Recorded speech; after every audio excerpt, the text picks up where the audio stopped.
Good morning student. आज हम ऊर्जा संसाधन के बारे में पढ़ेंगे। कल हमने खनिज पढ़ लिया था, खनिज के प्रकार पढ़ लिए थे और खनन की विधियां पढ़ ली थी।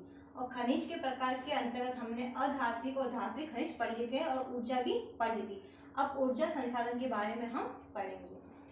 ऊर्जा संसाधन का वर्गीकरण। पहले हम ऊर्जा संसाधन क्या है इसके बारे में जान लेते हैं। हम प्रतिदिन देखते हैं कि शाम होती है, क्या होता है, हमारे घर में अंधेरा हो जाता है। उसके लिए हम क्या करते हैं, बल्ब जलाते हैं। और गर्मी के दिनों में जब हमें गर्मी लगती है तो हम पंखा और कूलर का उपयोग करते हैं। अगर यदि जब हमारी कोई भी चीज़ खराब होने से बचाने के लिए हम क्या करते हैं, गर्मी में फ्रिज का उपयोग करते हैं। तो वो उपयोग करना तो क्या कहलाता है, ऊर्जा, क्योंकि ऊर्जा उसके द्वारा ही हमें प्राप्त होती है। और इन सब को चलाने के लिए भी ऊर्जा की आवश्यकता होती है।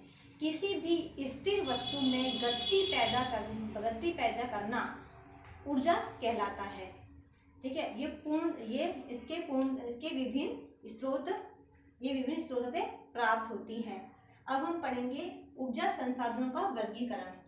दो प्रकार से दिया गया है, नवीनीकरण के आधार पर और परंपरा के आधार पर। नवीनीकरण के आधार पर दो है, नवीकरणीय और अनवीकरणीय।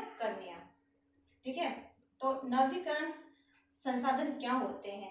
ऐसे संसाधन जो मानव प्रगति में उपलब्ध चीजों का उपयोग करके संसाधन बना लेता है, उसे कहा जाता है नवीनीकरण, यानी नया उपयोग करना। जैसे जल विद्युत, सौर ऊर्जा, पवन ऊर्जा, बायोगैस और ज्वारीय ऊर्जा, ये नवीनीकरण के उदाहरण हैं।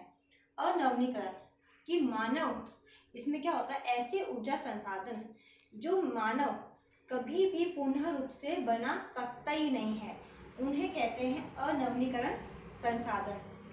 जैसे उदाहरण है कोयला, खनिज तेल, प्राकृतिक गैस आदि।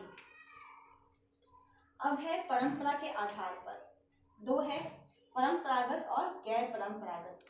परंपरागत क्या है, जो हमारी परंपरा से चले आ रहे हैं, ऐसे संसाधन क्या कहलाते हैं, ऊर्जा संसाधन कहलाते हैं। इनके उदाहरण क्या हो जाएंगे, कोयला, खनिज, प्राकृतिक गैस आदि। सेकंड है हमारा गैर परंपरागत। ऐसे संसाधन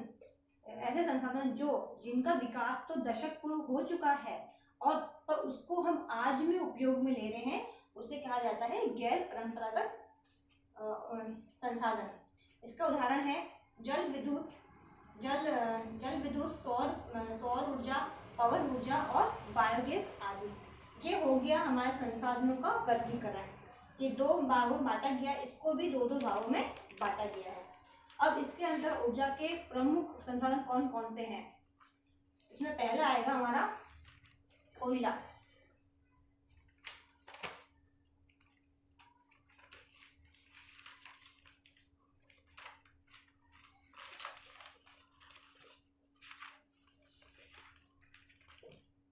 कोयला है जो महत्वपूर्ण संसाधन है, हमारी ऊर्जा का महत्वपूर्ण है।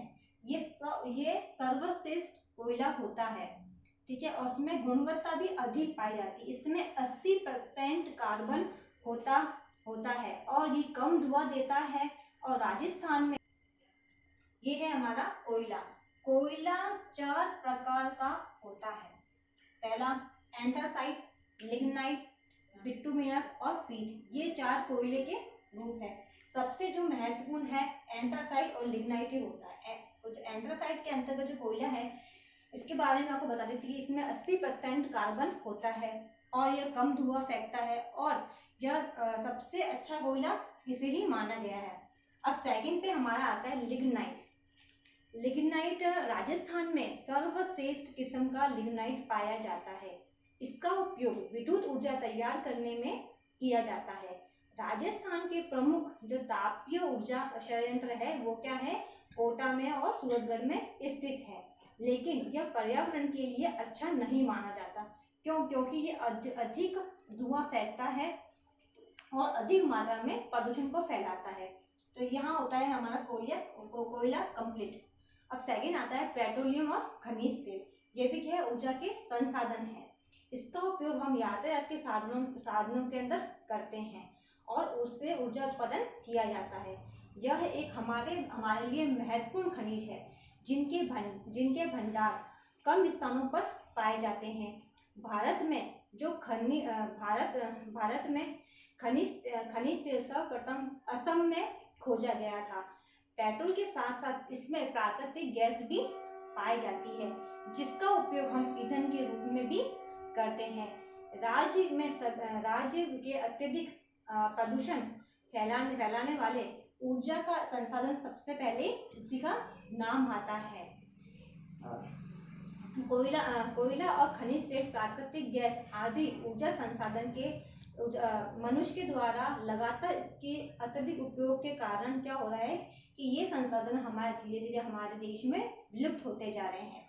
ठीक है, अब नेक्स्ट पॉइंट है हमारा जल विद्युत।